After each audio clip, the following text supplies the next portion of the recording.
Hello all, എല്ലാവർക്കും PSC മെന്ററിന്റെ മറ്റൊരു current affair സെഷനിലേക്ക് സ്വാഗതം. എല്ലാവരും LDCക്ക് വേണ്ടിയിട്ടൊക്കെ തയ്യാറെടുക്കുന്നതിന്റെ തിരക്കിലായിരിക്കും അല്ലേ? അപ്പോൾ ഇവിടെ നമുക്ക് വളരെയധികം മാർക്ക് സ്കോർ ചെയ്യാൻ പറ്റുന്ന ഒരു വിഭാഗമാണ് കറണ്ട് അഫയേഴ്സ്. അതെല്ലാവർക്കും അറിയാം. സിലബസ് കാണുമ്പോൾ തന്നെ നമുക്ക് മനസ്സിലാവും എന്താണ് ഈ ആനുകാലികം പഠിക്കുന്നതിൻ്റെ ഇമ്പോർട്ടൻസ് എന്നുള്ളത്. അപ്പോൾ നമ്മുടെ ചാനലിൽ വളരെ സെലക്റ്റഡ് ആയിട്ട് നമുക്ക് അത്യാവശ്യം വേണ്ട എല്ലാ കറണ്ട് അഫയേഴ്സും ഉൾക്കൊള്ളിച്ചുകൊണ്ട് ഈ ഒരു സെഷൻ പൊയ്ക്കൊണ്ടിരിക്കുന്നുണ്ട്.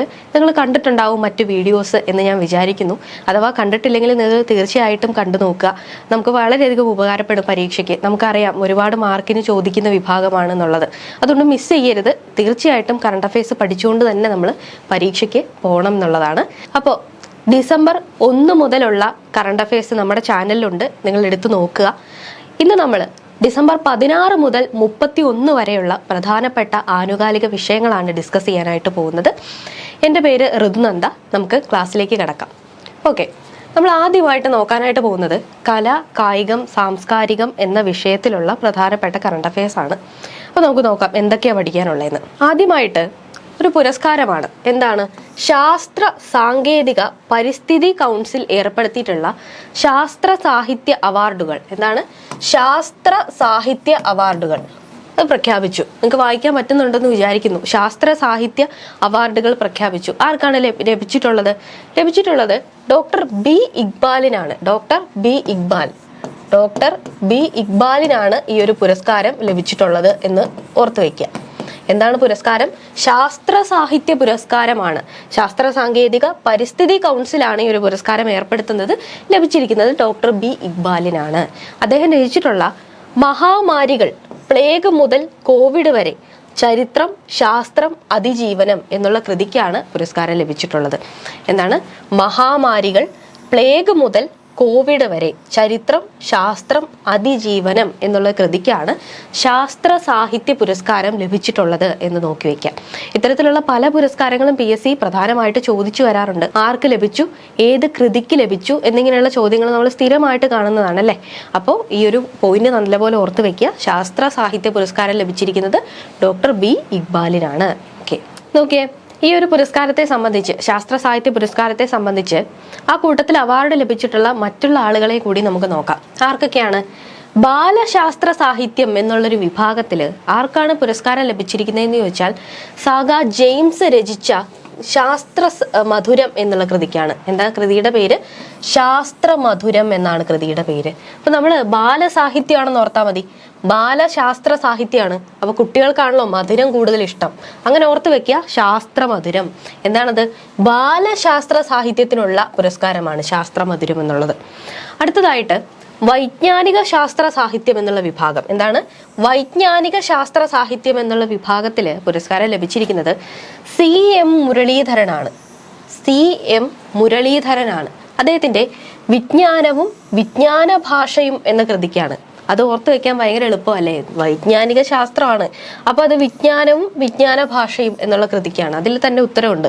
അങ്ങനെ നമുക്ക് എളുപ്പത്തിൽ കണ്ടുപിടിക്കാനായിട്ട് പറ്റും. പക്ഷെ PSC ഓപ്ഷൻ തരുമ്പോൾ നമുക്ക് കൺഫ്യൂസിംഗ് ആയിട്ട് തോന്നും. അതുകൊണ്ട് നിങ്ങളത് നോക്കി വെക്കുക. വിജ്ഞാനവും വിജ്ഞാന ഭാഷയും എന്നാണ് അതിന്റെ പേര്. എന്താണ്? വൈജ്ഞാനിക ശാസ്ത്രത്തിനുള്ള പുരസ്കാരമാണ്. CM മുരളീധരനാണ് ഈ ഒരു പുരസ്കാരം ലഭിച്ചിരിക്കുന്നത്. അടുത്തതായിട്ട് ശാസ്ത്ര പത്രപ്രവർത്തനം എന്നുള്ള വിഭാഗത്തിൽ ആർക്കാ പുരസ്കാരം ലഭിച്ചിരിക്കുന്നത്? സീമാ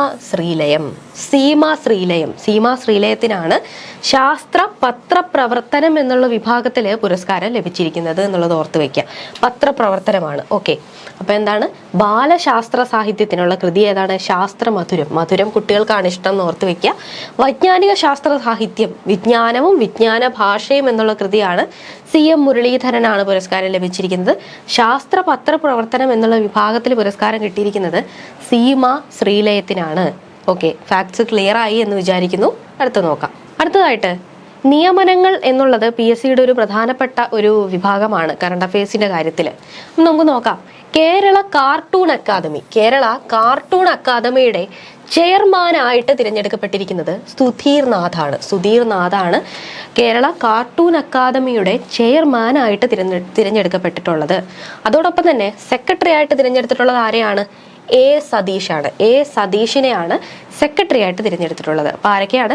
കേരള കാർട്ടൂൺ അക്കാദമിയുടെ ചെയർമാനായിട്ട് തിരഞ്ഞെടുത്തിരിക്കുന്നത് സുധീർ നാഥിനെയാണ്.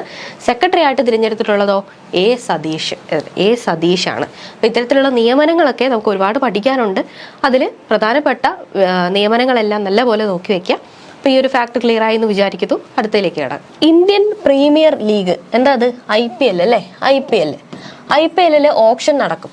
ആ ഒരു ഓപ്ഷനിൽ ഏറ്റവും ചിലവേറിയിട്ടുള്ള താരമായി മാറിയിരിക്കുന്നത് ഓസ്ട്രേലിയൻ ക്രിക്കറ്റ് താരമായിട്ടുള്ള മിച്ചൽ സ്റ്റാർക്കാണ്. അദ്ദേഹം ഒരു ഓസ്ട്രേലിയൻ ക്രിക്കറ്റ് താരമാണ്. IPLന്റെ ഓപ്ഷനിൽ ഏറ്റവും കൂടുതൽ ചിലവേറിയ താരമായിരിക്കുന്നത് മിച്ചൽ സ്റ്റാർക്കാണ്. എത്ര കോടി രൂപയാണ്? 24.75 കോടി രൂപയ്ക്കാണ് ഈ ഒരു ബിഡിങ്. അപ്പോൾ എന്താണ്? കൊൽക്കത്ത നൈറ്റ് റൈഡേഴ്സ് എന്നുള്ള ടീമിലേക്കാണ് സെലക്ട് ചെയ്തിരിക്കുന്നത്. എന്താണ്? കൊൽക്കത്ത നൈറ്റ് റൈഡേഴ്സിലേക്കാണ് 24.75 കോടി രൂപയാണ് ചരിത്രത്തിലെ ഏറ്റവും ചിലവേറിയിട്ടുള്ള താരമായിട്ട് അദ്ദേഹം മാറിയിട്ടുള്ളത് എന്ന് ഓർത്ത് വയ്ക്കുക. അദ്ദേഹം ഒരു ഓസ്ട്രേലിയൻ ക്രിക്കറ്റ് താരമാണ്.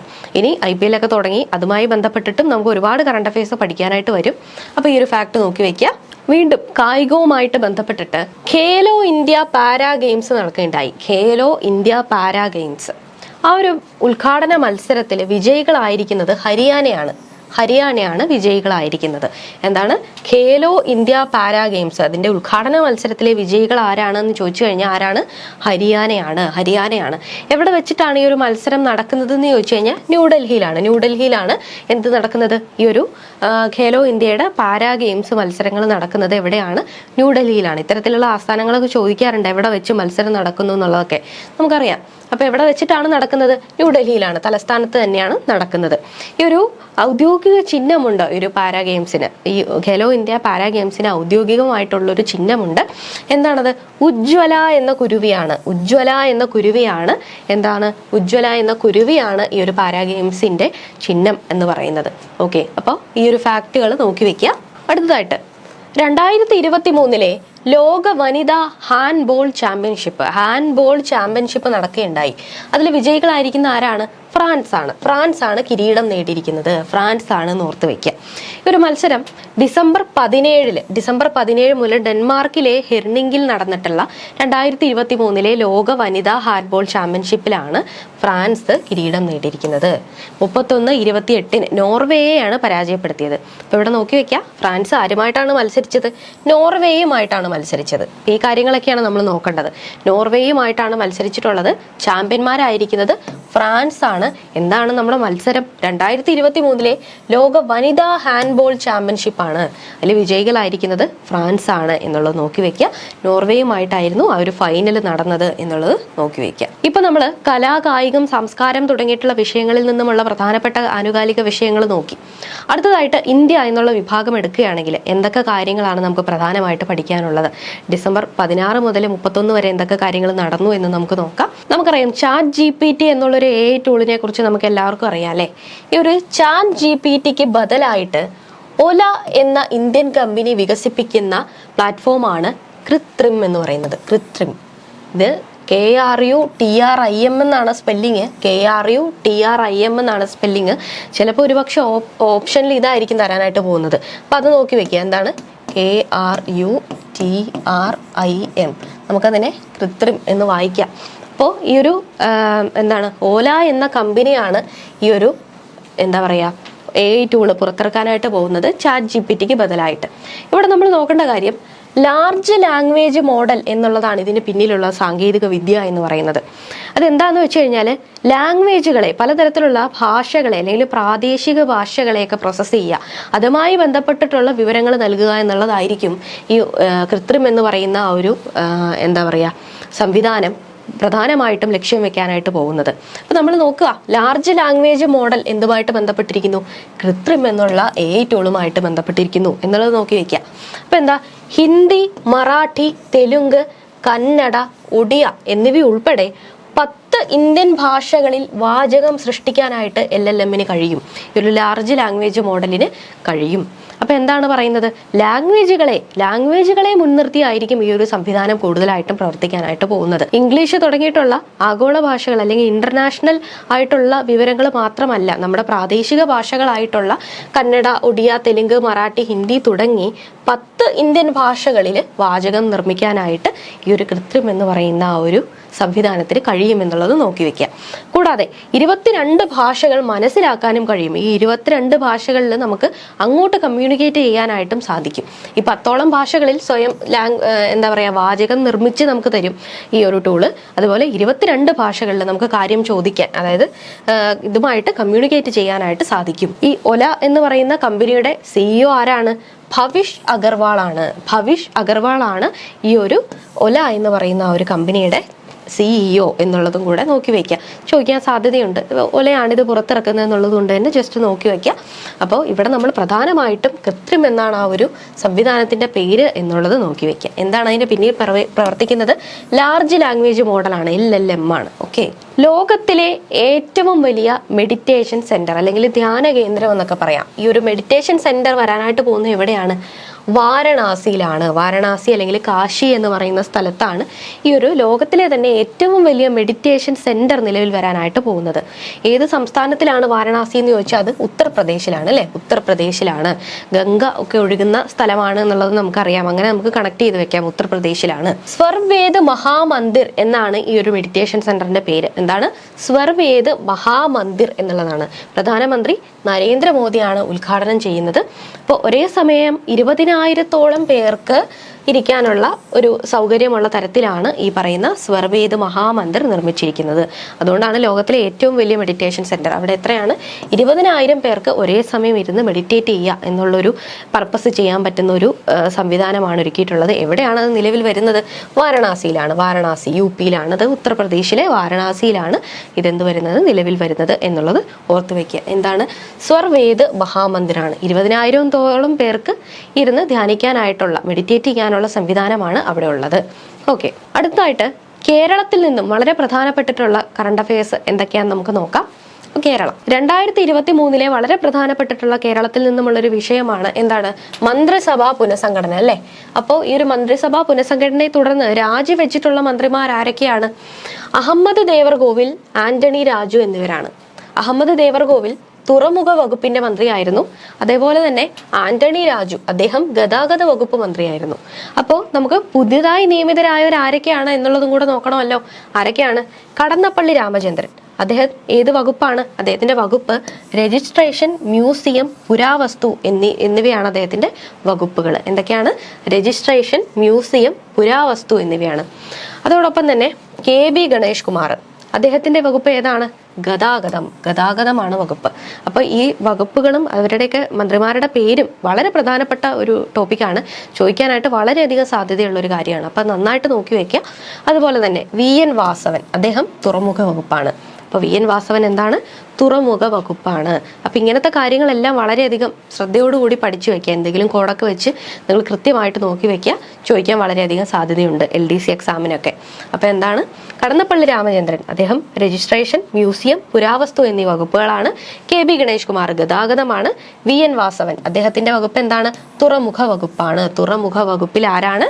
VN വാസവനാണ്. അപ്പൊ ഇത്രയും കാര്യങ്ങൾ നോക്കി വെക്കുക. സംസ്ഥാന സർക്കാരിന്റെ ഉടമസ്ഥതയിലുള്ള ആദ്യത്തെ OTT പ്ലാറ്റ്ഫോം എന്താ അതിന്റെ പേര്? സീ സ്പേസ് എന്നാണ്. സീ സ്പേസ് എന്നുള്ളതാണ് ആദ്യത്തെ OTT പ്ലാറ്റ്ഫോമിന്റെ പേര്. നമ്മുടെ സംസ്ഥാന സർക്കാരിന്റെ ഉടമസ്ഥതയിലുള്ള. അപ്പോൾ ഇതിൽ ഒരു സിനിമയ്ക്ക് 100 രൂപയായിരിക്കും ഇതിനകത്ത് ചാർജ് ചെയ്യാനായിട്ട് പോകുന്നത്.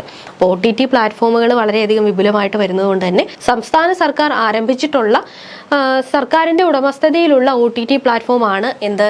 സീ സ്പേസ് എന്നുള്ളത്. സീ സ്പേസ് 100 രൂപയായിരിക്കും ഇതിലെ ടിക്കറ്റുകൾക്ക്, അതായത് ഒരു സിനിമയ്ക്കുള്ള നിരക്ക് എന്ന് പറയുന്നത്. അപ്പൊ ഈ ഒരു കാര്യം നോക്കി വെക്കുക. ഈ ഒരു പേര് നല്ലപോലെ നോക്കി വെക്കുക. സംസ്ഥാന സർക്കാരിന്റെ കീഴിലാണ് എന്നുള്ളതും കൂടെ നോക്കുക. അപ്പൊ നമ്മൾ കലാ, സംസ്കാരം, കായികം ഒക്കെ നോക്കി, ഇന്ത്യ നോക്കി, കേരളം നോക്കി. അടുത്തതായിട്ട് നമുക്ക് ലോകത്ത് നിന്നുമുള്ള പ്രധാനപ്പെട്ട കറണ്ട് അഫയേഴ്സ് വിഷയങ്ങൾ എന്താന്നുള്ളത് നോക്കാം. നിർമ്മിത ബുദ്ധി. എന്താ നിർമ്മിത ബുദ്ധി? AI അല്ലേ? AI. ഈ നിർമ്മിത ബുദ്ധിയുടെ നിയന്ത്രണത്തിന് വേണ്ടിയിട്ട് നിയമം കൊണ്ടുവരുന്നത് യൂറോപ്യൻ യൂണിയനാണ് ആദ്യമായിട്ട് നിർമ്മിത ബുദ്ധിയുടെ AIയുടെ നിയന്ത്രണത്തിന് വേണ്ടിയിട്ട് ഒരു നിയമം കൊണ്ടുവരുന്നത് എന്നുള്ളത് നോക്കി വയ്ക്കാം. അപ്പോൾ 2025 ഈ ഒരു നിയമം പ്രാവർത്തികമാകും എന്നുള്ളതാണ് പ്രതീക്ഷിക്കുന്നത്. അപ്പോൾ ആരാണ് നിർമ്മിത ബുദ്ധിയുടെ നിയന്ത്രണത്തിന് വേണ്ടിയിട്ട് ആദ്യമായിട്ട് നിയന്ത്രണം കൊണ്ടുവരുന്നത്? ആരാണ്? യൂറോപ്യൻ യൂണിയനാണ്. അപ്പോൾ 2025 ആയിരിക്കും ഈ ഒരു കാര്യം നിലവിൽ വരിക, ഈ ഒരു നിയമം നിലവിൽ വരിക എന്നുള്ളത് നോക്കി വയ്ക്കുക. അപ്പോൾ സുരക്ഷയോ മൗലിക അവകാശങ്ങളെയോ പ്രതികൂലമായിട്ട് ബാധിക്കുന്ന AI സംവിധാനങ്ങളെ ഉയർന്ന അപകട സാധ്യതയുള്ളതായി കണക്കാക്കുകയും ഇവയൊക്കെ 2 വിഭാഗങ്ങളായിട്ട് തരംതിരിക്കുകയും ചെയ്തുകൊണ്ടാണ് ഈ ഒരു നിയമം വരുന്നത്. അപ്പൊ എന്തൊക്കെയാണ്? രാജ്യത്തിന്റെ ഒരു സുരക്ഷ, അതുപോലെ തന്നെ മൗലിക അവകാശങ്ങൾ, ഇവയെല്ലാം പ്രതികൂലമായി ബാധിക്കുന്നുണ്ടോ ഈ ഒരു AI കാരണം എന്നുള്ള കാര്യങ്ങളെല്ലാം നോക്കി ഈ AI സംവിധാനങ്ങളെല്ലാം എന്ത് ചെയ്യുന്നു? ഉയർന്ന അപകട സാധ്യതയുള്ളത് എന്നുള്ളത് ആക്കി കണക്കാക്കി 2 വിഭാഗങ്ങളായി തിരിച്ചുകൊണ്ടായിരിക്കും ഈ ഒരു നിയമം നിലവിൽ വരാനായിട്ട് പോകുന്നത് എന്നുള്ളത് നോക്കി വെക്കുക. അപ്പൊ 2025 യൂറോപ്യൻ യൂണിയൻ ഇത്തരത്തിലൊരു നിയമം പുറത്തിറക്കും. ഓക്കെ. ടൈം മാഗസിന്റെ CEO ഓഫ് ദി ഇയർ ആയിട്ട് തിരഞ്ഞെടുക്കപ്പെട്ടിട്ടുള്ളത് ആരാണ്? അദ്ദേഹമാണ് സാം ഓൾട്ട്മാൻ എന്നാണ് അദ്ദേഹത്തിന്റെ പേര്. അപ്പോൾ ടൈം മാഗസിന്റെ CEO ഓഫ് ദി ഇയർ ആയിട്ട് തിരഞ്ഞെടുക്കപ്പെട്ടിട്ടുള്ളതാണ് സാം ഓൾട്ട്മാൻ എന്നാണ് അദ്ദേഹത്തിന്റെ പേര്. എന്തിന്റെയാണ് CEO? ഓപ്പൺ എഐയുടെ CEO ആണ് അദ്ദേഹം. ടൈം മാഗസിന്റെ CEO ഓഫ് ദി ഇയർ ആയിട്ട് തിരഞ്ഞെടുക്കപ്പെട്ടിട്ടുണ്ട് എന്നുള്ളത് നോട്ട് ചെയ്ത് വെക്കാം. ഇന്ന് നമ്മൾ ക്ലാസ്സിൽ ഡിസ്കസ് ചെയ്തിട്ടുള്ള കാര്യങ്ങളെല്ലാം നിങ്ങൾക്ക് കൃത്യമായിട്ട് മനസ്സിലായി എന്ന് വിചാരിക്കുന്നു.